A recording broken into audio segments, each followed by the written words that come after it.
நகராட்சி தொடக்கப்பள்ளி கோவில் பதாகை நம்முடைய அவ்வை பாட்டி எழுதிய நல்வழியில் ஒழுக்க நெறிகளை பற்றி சிறப்பாக எடுத்து கூறுகிறார்.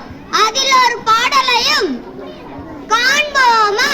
உண்பது நாழி உடுப்பது 4 முழம் 80 கோடி நினைந்து எண்ணுவன கண் புதைந்த மாந்தர் குடிவாழ்க்கை மண்ணின் களம் போல சாந்துணையும் சஞ்சலமேதான்.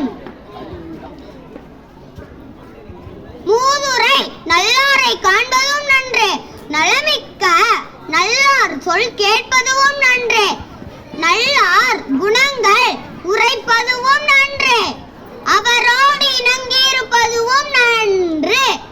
நாளடியார் இம்மை பயக்குமாள் ஈய குறிவின்றால்